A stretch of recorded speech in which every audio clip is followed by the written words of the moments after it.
बचपन में आपके चेहरे पर मुस्कुराहट थी, वो वास्तव में असली मुस्कुराहट थी। और अब 55 में मुस्कुराहट तो है लेकिन बनावटी मुस्कुराहट है। गलत कह रहा हूं क्या मैं? आप हंस रहे हैं दूसरे को देख के, लेकिन उसमें बनावटीपन है, वो आंतरिक हंसी नहीं है।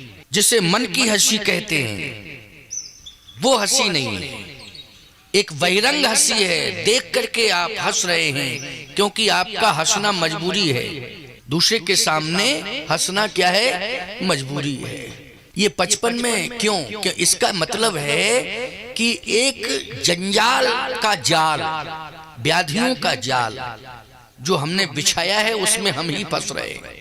हमने बिछाया था लोगों को फांसने के लिए, इस जंजाल के जाल में दूसरों को फांसें, लेकिन हम स्वयं उसमें फंसते जा रहे हैं। एतावता हमारे अंदर की जो शांति है, आत्म शांति जिसको कहते हैं, वो समाप्त हो चुकी है।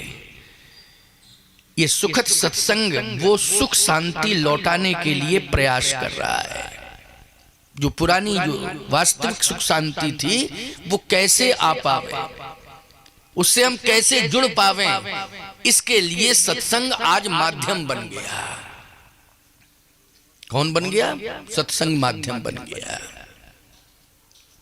ये सत्संग आपको लगता होगा सुलभ है, लेकिन दैव दुर्लभ है। देवताओं से पूछो तो वो कहेंगे ये दुर्लभ है हमारे लिए। देवताओं के लिए ये दुर्लभ है और आपके लिए ये सुलभ हो गया। हो गया कि नहीं? सत्य तो ये है कि जो आपको मानव जीवन मिला है ना, ये बहुत कीमती है। ये साधारणतः नहीं मिला है। अनंत जन्मों के पुण्य जब एकत्रित हुए तो उसके फल स्वरूप हमें ये मानव शरीर मिला है। इसको तुम समझ ही नहीं पा रहे हो, कोई नहीं समझ पा रहा। सब इसको व्यर्थ में गमा रहे हैं और इसको बहुत हल्के में ले रहे हैं, है ना? और गोल्डन चांस पाने की परिकल्पना में खोए हुए हैं कि अब हमारा गोल्डन चांस आने वाला है, आगे आने वाला है, ऐसा करेंगे तो इससे हमारा बहुत गोल्डन चांस बनेगा। गलत सोच है। गोल्डन चांस नहीं आ रहा है, समस्याओं का चांस तैयार कर रहे हो। किसका चांस? समस्याओं का चांस। समस्याएं ही समस्याएं आ रही हैं। आपने सोचा था कि पड़ोसी मेरी समस्या बन गया, नहीं, फिर कुछ दिन के बाद आपने सोच लिया कि हमारा बेटा ही हमारी समस्या बन गया है। बोलो, कुछ दिन के बाद आपने फिर ये सोच लिया कि हम तो सोच रहे थे पड़ोसी हमारी समस्या है, लेकिन हमारे घर में ही हमारी समस्या, बेटा ही हमारी समस्या बन गया, हमारी संतान ही हमारी समस्या बन गई, हमारा परिवार वो हमारी समस्या बन गया। इसका मतलब क्या है? इसका मतलब यह है कि अगर ये समस्याएं आ गई हैं तो इससे मुक्ति पाना, इससे शांति प्राप्त करने के लिए केवल एक उपाय है, वो है सत्संग। क्या है? सत्संग। आप कहोगे महाराज और क्या क्या लाभ है सत्संग से? आपको तो हम बहुत मौका दे रहे हैं, घंटों बोलेंगे, अभी 1 घंटे तो हम कम से कम बोलेंगे ही बोलेंगे, ये मान के चलिए। आप बहुत मौका दे रहा हूं मैं, बहुत समय दे रहा हूं, लेकिन आपके लिए सत्संग कितना कीमती है। अगर आप शास्त्र को, संत को मानते हैं तो आपको ये वाक्य वेद वाक्य है जो मैं कह रहा हूं। कौन सा वाक्य? एक घड़ी आधी घड़ी आधहु में पुण्याध, तुलसी संगत साधु की हरय कोटि अपराध। अब सोचो कितना कीमती सत्संग है ये। तुलसी संगत साधु की हरय कोटि अपराध, करोड़ों अपराध अनजाने में हो गए। आपसे जानकारी में तो आप जानते होंगे कितने हुए, अनजाने में हो गए करोड़ों। एक जन्म के नहीं, कई जन्मों के पाप जाने में नहीं, अनजाने में। जाने में तो तुम जान ही रहे हो कि क्या हुआ क्या नहीं हुआ, लेकिन अनजाने की तुम्हें जानकारी नहीं है। अब इनसे मुक्ति कैसे मिल सकती है? तो एक ही उपाय है। यदि तुम सोचो कि हम गंगा स्नान करके, केवल गंगा स्नान करके हम मुक्ति पालें, तो मैं एक बात कहना चाहता हूं, गंगा में तो मगरमच्छ भी रहता है, न जाने कितनी मछलियां रहती हैं, न जाने कितने कीट पतंग उसमें जो जल जंतु होते हैं वो निवास करते हैं। वो लोग करते हैं कि नहीं करते हैं? भाई जल के अंदर जो रहने वाले जीव हैं, जहां जल ज्यादा मिलेगा वहां निवास करेंगे वो। तो सबसे ज्यादा नदियों में यदि जल है तो हम लोगों की मान्यता है गंगा जी में, इसलिए है कि जितनी नदियां हैं वो सब गंगा में मिली हैं, और गंगा जी उनको ले जाकर के समुद्र में जगह दिला देती हैं। क्यों भाई दिला देती कि नहीं? ये गंगा की महिमा है कि जितनी नदियां हैं उन नदियों को समुद्र में पहुंचा देती है गंगा जी। तो आप कल्पना करो, वो न जाने कितने वर्षों से जल जंतु पड़े हुए हैं, लेकिन सत्य तो ये है, भाव की जरूरत है। किसकी जरूरत है? भाव की जरूरत है। और 84 लाख योनियों में, चाहे गंगा हो, चाहे गायत्री हो, चाहे गौ माता हो, चाहे जन्मधात्री माता हो, चाहे गुरुदेव हो, और चाहे जितने भी श्रेष्ठ जन हो, उन सबके प्रति अगर श्रद्धा का भाव 84 लाख योनियों में किसी योनि में है तो वो मानव योनि में है प्यारे। वो आप सबको मिली है मानव। बोलो मिली है मानव योनि आप सबको कि नहीं मिली? सावधान, गंगा के दर्शन से, गंगे तो दर्शनात् मुक्ति, गंगा के दर्शन से मुक्ति मिलती है, गंगा में स्नान करने से मुक्ति मिलती है। लेकिन सत्य तो यह है कि अगर गंगा जी के प्रति भाव नहीं है तो फिर चाहे जितनी बार स्नान कर लो, कीड़े मकोड़े की तरह माने जाओगे। समझ रहे हो कि नहीं? जैसे मगरमच्छ पड़ा, मछलियां पड़ी हैं, बोलो भाई वो गंगा के प्रति भाव नहीं रखते हैं कि हम कहां हैं, कौन जगह है। वो तो कहते हैं हम तो पानी वाली जगह में हैं। लेकिन आप क्या सोचते हो, अगर भाव लेकर के जाओगे कि हम पानी का दर्शन नहीं कर रहे हैं, हम केवल पानी में स्नान नहीं कर रहे हैं, फिर हम तो गंगा जल में स्नान कर रहे हैं जो मुक्ति देने वाला है, और गंगा माता का दर्शन कर रहे हैं, ये भाव केवल आपके अंदर है, मानव योनि में है। इसलिए भाव से आप भव से पार हो रहे हैं। किसके माध्यम से? भाव के माध्यम से आप भव से पार हो रहे हैं। और सत्य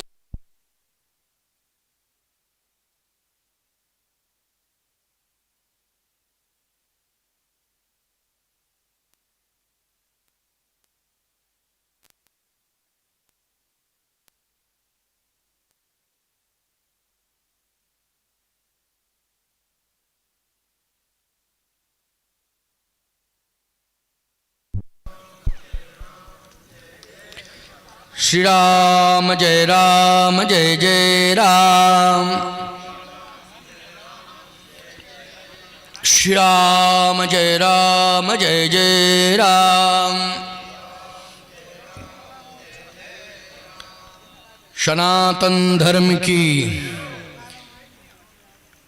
प्रिय श्रद्धालु जनों, कहना मैं ये चाहता हूं कि सत्संग गंगा से भी ज्यादा महत्वपूर्ण है। आप कहोगे गंगा से ज्यादा? हाँ, गंगा के अलावा और मैं एक बात कहता हूं, चाहे गायत्री जी हो, चाहे गंगा जी हो, चाहे गौ माता हो, चाहे जन्मधात्री माता हो, इन सबके प्रति यदि समर्पण का भाव आता है तो जब तक हम सत्संग से नहीं जुड़ते हैं, समझ नहीं लेते हैं, तब तक इनकी महिमा को, इनके महत्व को समझ नहीं पाते हैं। बोलो भाई, समझ पाते हैं क्या? नहीं समझ पाते। और जो ना समझ लोग हैं वही माँ बाप का अपमान करते हैं, वही गंगा का अपमान करते हैं, वही संतों का अपमान करते हैं, वही अपने से बड़ों का, वृद्धों का अपमान करते हैं, जो ना समझ लोग हैं। क्यों भाई? जो ना समझ लोग हैं। और जो समझदार लोग हैं वो सम्मान करते हैं बोलो करते हैं कि नहीं करते? इसलिए गोस्वामी जी कह रहे हैं बिन सत्संग विवेक न होई,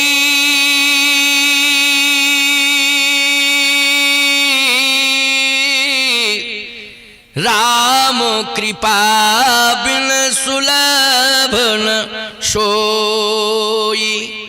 बिना सत्संग के विवेक जागृत नहीं हो सकता। विवेक तो सब में है लेकिन जागृत नहीं है।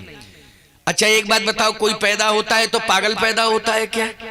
ऐसे कम ही लोग हैं जो बिल्कुल जन्म से ही बुद्धि जिनमें नहीं होती है, उनको आप दिव्यांग कहने लगते हो, विकृति अंग वाले। क्यों भाई? चाहे मन शरीर में विकृति हो चाहे किसी शरीर में विकृति हो, ये कम, ऐसे कम लोग हैं। बोलो हैं? लेकिन ऐसे बहुत लोग हैं जो विवेक लेकर के आते हैं, लेकिन लेके तो आते हैं लेकिन सम्मान नहीं कर पाते हैं दूसरों का। क्यों? उनका विवेक जागृत नहीं है। उनका विवेक कैसा? जागृत नहीं है तो लेकिन जागृत नहीं है। मैं एक बात कहता हूं, ये दीपक रखा है, इसमें घृत पड़ा हुआ है, इसमें बाती पड़ी हुई है, सब कुछ है, लेकिन जब तक ये जागृत नहीं हो जाएगा तब तक हम दीपक नहीं कहेंगे। कहेंगे क्या? बोलो भाई, जब तक इसमें जागृति नहीं आ जाएगी तो क्या ये दीपक महिमा मंडित होगा? बाती भी बनी रहे, घी भी बना रहे, दीपक का आधार भी बना रहे, सब कुछ रहे, लेकिन इसको हम पूर्ण रूपेण दीपक नहीं कहेंगे। एक व्यवस्था कहेंगे कि इसमें अमुक अमुक चीज रखी हुई है, लेकिन दीपक का स्वरूप कब होगा? जब ये प्रज्वलित हो जाएगा। क्यों भाई? जब तक ये प्रज्वलित नहीं होगा तब तक इसकी महिमा नहीं बढ़ेगी, इसका महत्व नहीं बढ़ेगा। जब तक प्रज्वलित नहीं होता है कोई नमन नहीं करता है, न कोई हाथ लगा के माथे से लगाता है। बता दो भाई, इतने लोग बैठे, बुझे हुए दीपक को, शांत दीपक को क्या कोई प्रणाम करता है? बता दो अगर करता हो तो। आप सबने कहा नहीं करता है, लेकिन जब प्रज्वलन हो जाता है तो श्रद्धा अपने आप आ जाती है कि नहीं आ जाती है? आ जाती है कि नहीं?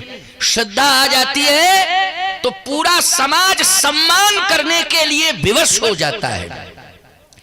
ऐसे ही समाज का हर प्राणी अगर सत्संग से जुड़ जाएगा तो उसका विवेक जागृत हो जाएगा। जब विवेक जागृत हो जाएगा तो समाज में जहां भी वो जाएगा वो सम्मान प्राप्त करेगा। प्यारे, ये सत्संग की महिमा है।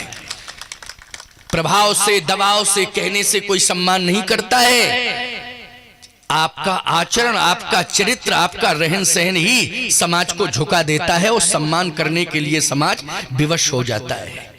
और ये जो उपलब्धि हो सकती है, ये उपलब्धि धन प्राप्त करने से नहीं होगी कि समाज आपका हर पल हर क्षण देख करके सम्मान करे।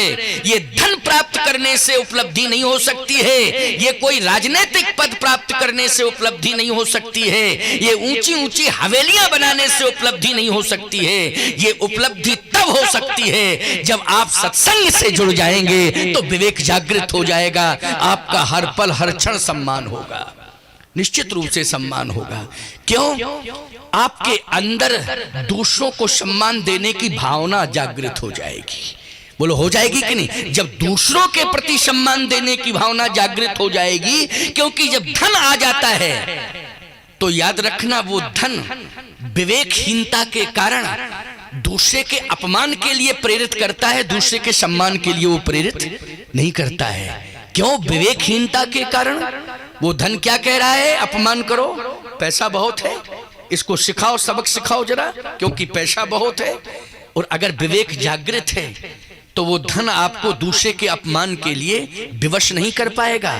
वो धन जो है शांत रहेगा और आपका विवेक बार बार यही कहेगा कि नहीं नहीं, हमारे पास धन है, मद के लिए नहीं है, अपमान के लिए नहीं है दूसरों।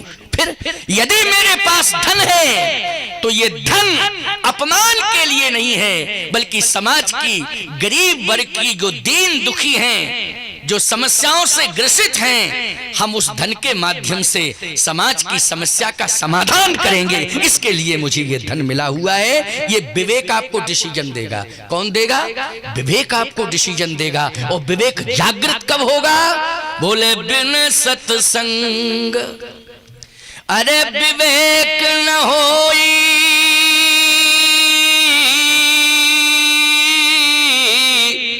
और राम कृपा बिन सुलभ न सोई। अच्छा यूं ही कह सकते हो, राम की कृपा ही राम की कथा है, राम की कथा ही राम की कृपा है। यद्यपि लिखा तो यह है कि राम कृपा बिन सुलभ न सोई। ऐसा भी कह सकते हो कि राम कथा बिन सुलभ न सोई। बिना राम की कथा के ये सुलभ नहीं हो सकता है, इसलिए आपको ये स्वर्णिम अवसर मिला है। ये कॉलोनी आज स्वर्णिम काल की कॉलोनी हो गई है, स्वर्णिम काल आ गया है इस कॉलोनी में। क्या नाम है कॉलोनी का? एशिया। एशिया, इधर आओ इधर आओ, लिख के दो। कोई एसी कोई केसी, क्या कह रहा है? दीक्षा केसीआर, दीक्षा केसीआर टाउन। ये कॉलोनी का आज स्वर्णिम काल आया है, मैं बिल्कुल दावे के साथ कह रहा हूं। आपका राजस्व रिकॉर्ड में क्या है, भौगोलिक दृष्टि से क्या है, हमें इससे मतलब नहीं है। मैं आध्यात्मिक दृष्टि से बोल रहा हूं, और ये जो दृष्टिकोण है मेरा, ये शास्त्र सम्मत है।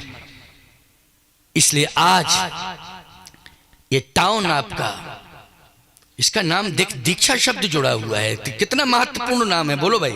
दीक्षा, दीक्षा का मतलब होता है आपके जीवन में एक नूतन नवीन धार्मिक सुसंस्कार डाले जाएं। समझ गए हो कि नहीं? नूतन नवीन धार्मिक आदर्श संस्कार दिए जाएं, उसमें माध्यम बनती है दीक्षा। क्यों भाई? माध्यम कौन बनती है? दीक्षा। इसलिए आज वास्तव में अभी तक ये दीक्षा केवल सरकारी रिकॉर्ड में रिकॉर्डेड रही, लेकिन अब ये दीक्षा टाउन जो है आज से आध्यात्मिक रिकॉर्ड में रिकॉर्डेड हो गया है। ये उपलब्धि हुई है।